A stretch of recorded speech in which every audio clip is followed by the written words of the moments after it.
Hi,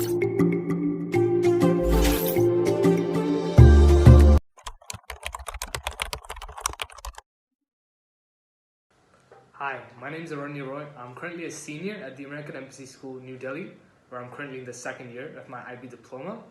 I have a 1530 on the SAT and I have two 800s in the mathematics level 2 and chemistry subject tests.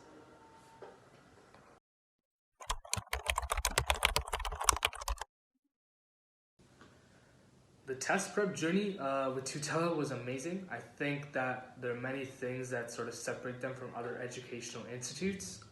Each of the faculty are so knowledgeable in their individual subject areas that they tailor the way they teach based on the needs of each individual student. So whether I was, learning in batch groups or I was doing individual lessons either in person or, remotely as a result of the pandemic, the level of learning never dropped. And because they're so good at what they do, they kind of make the experience like extremely fun to the point that I used to look forward to going to Tutela every week for tutoring sessions. That's sort of the highlight of my week. I spent quite a lot of time, almost a year, with a variety of different faculty. Preparing for IB physics, IB chemistry, SAT subject tests. But despite working with so many different faculty, I got the same level of quality. And I got the same level of support. Their support system really helped me through all the challenges that I faced throughout the process extremely well and made the whole experience extremely memorable.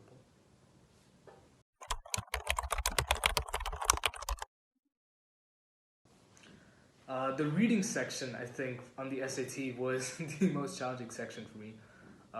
It's because while the options suggest that there's one correct answer, you need to have a pretty keen eye to pick out the correct answer without justifying another one. And that was my big issue, is I would keep trying to justify incorrect answers and that would confuse me as to what the correct answer was.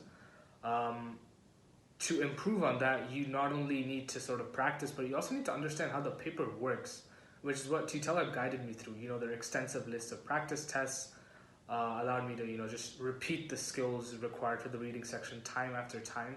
But I think what was more important was the fact that I could do one-on-one review sessions with the English faculty for my mistakes. So instead of just repeating the same mistakes over and over again, I could learn from my mistakes, and that sort of really increased my SAT reading score significantly.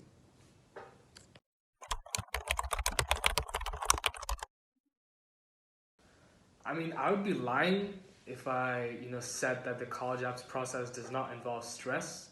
Especially, I'm still going through it right now. I still have a couple of more applications left. Currently, in the pandemic as well, that adds to the stress. Some of it is self-induced by myself since I'm applying to the US, the UK, and Canada. So the trade-off that I'm making is I'm, not keeping all of my eggs in one basket, but that also means I have to write more essays, do more applications, keep track of a lot of different portals. So keeping up to date on all of that is quite stressful. But I think the best way to deal with stress and also increase the quality of your essays and your applications would be to start early and just sort of spread the work out instead of trying to write those essays like a week before the deadline, because it honestly really helps just sort of spreading the work out and being able to review it multiple times. Keep allowing other people to review it as well, people you trust, obviously, because they can see mistakes that you can't. Also, keep a cool head throughout and try and have some fun with your friends as well, because most people do this process, at the start of senior year, which is your last year of high school. So try and not let your last year of high school be defined by just work. Keep those social relationships alive as well.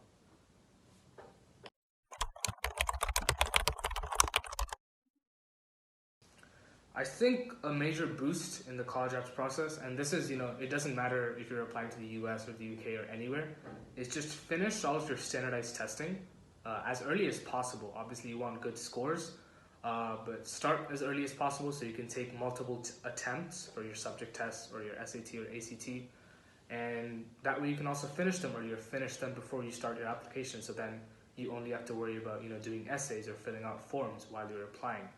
And also, I think, depending on where you're applying from, take those English proficiency tests early, because you don't have to do a ton of prep for them, but you save an extra weekend if you get them done early rather than later during the process.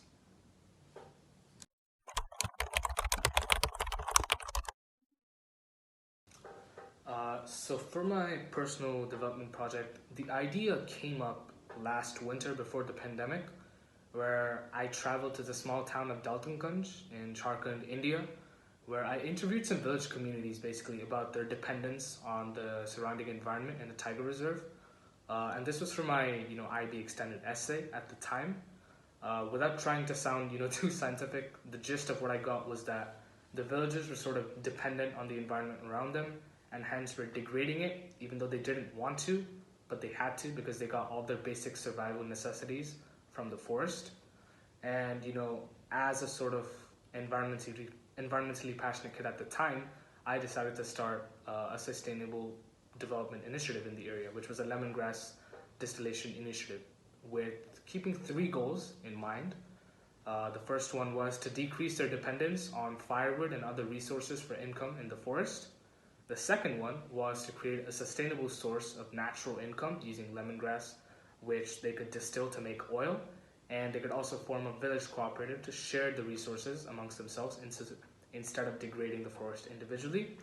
And finally, to decrease man-animal conflict in the area, since animals, on general principle, tend to avoid aromatic plants such as lemongrass. And hence, I crowdfunded over $3,000 over the summer to buy the unit and start the construction on site. And while the pandemic has hampered process, we're looking in pretty good shape to start the distillation process by December.